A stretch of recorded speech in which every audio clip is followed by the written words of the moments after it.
আর আমিও খুব ভালো আছি। তো চলো আজকের ব্লগটা আমি এখান থেকেই শুরু করছি।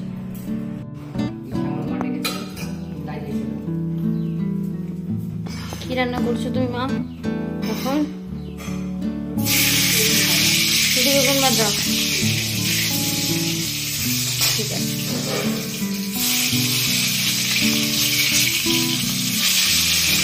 দুপুরে কি রান্না করবা? দুপুরে দেখাবা? সবাইকে একটা হাই করে দাও, সবাইকে একটা হাই করে দাও।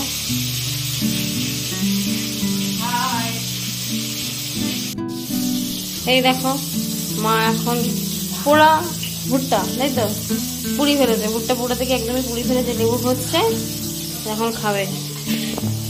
তোমার কি অনেক ভালো লাগে নাকি ভুট্টা খেতে? তো তোমার ব্যাগ গোছানো হয়ে গেছে? সবাইকে বলে দাও তুমি কোথায় ঘুরতে যাচ্ছ।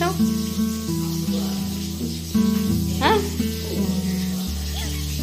কেন লজ্জা পাচ্ছি? হ্যাঁ তো আমরা সবাই তোমাদের দেখাবো, আমরা ব্যাগ প্যাকেজিং থেকে পুরো ট্যুরটা তোমাদের সবাইকেই দেখাবো। তো তোমরা অবশ্যই আমাদের পাশে থেকো। ঘুরতে যাবে বলে চুলে কালার করবে বলে যে কালার মিশাচ্ছে এখন দেখো।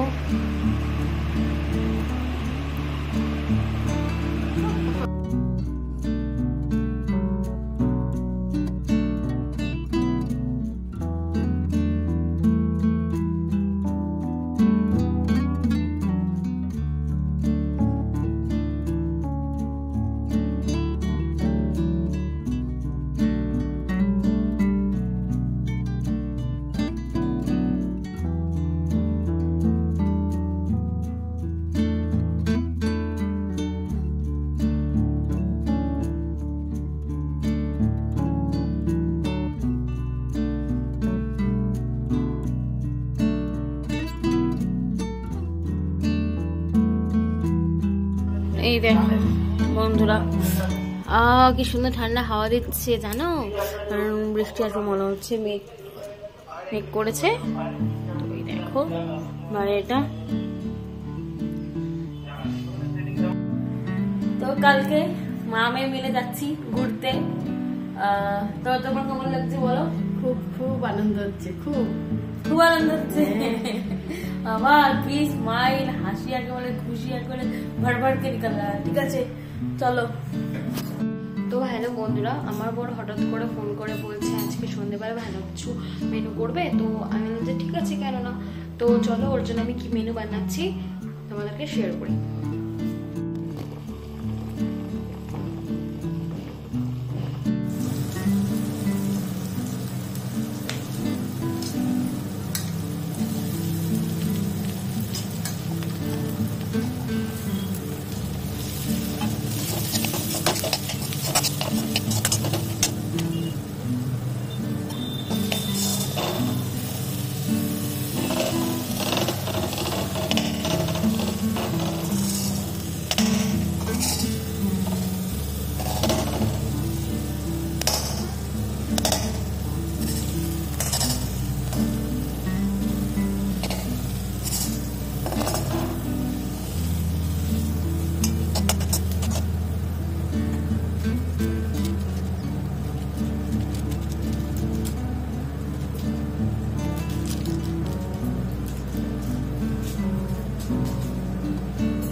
তারপরে আর ভিডিও করা হয়নি। তো তোমাদেরকে যে খাবারের রান্নাটা দেখাচ্ছিলাম, তো দেখাতে দেখাতে যাই হোক রান্নাটা হয়ে গেছিল, পরে আমার বড় সে খেয়েও ফেলেছিল, সেই ভিডিওটার ক্লিপটা নেওয়া হয়নি।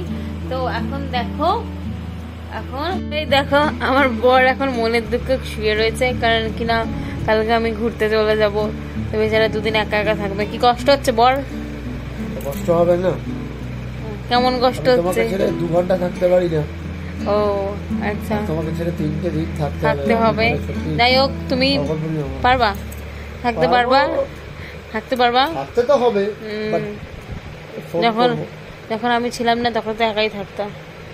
যখন তুমি ছিলে না তখন তো আমিও তোমাকে ফোন বা মিস কল কোনোটাই করতাম না, কারণ তোমাকে তো আমি চিনতাম না। এখন আছো মানে পুরনো কি করেছি সেগুলো ভাববো না। যাই হোক, মন খারাপ করো না, আমি আবার তাড়াতাড়ি কাম ব্যাক করবো, তোমাকে জ্বালিয়ে পুরো শেষ করে দেবো। যাই হোক, ঠিক আছে।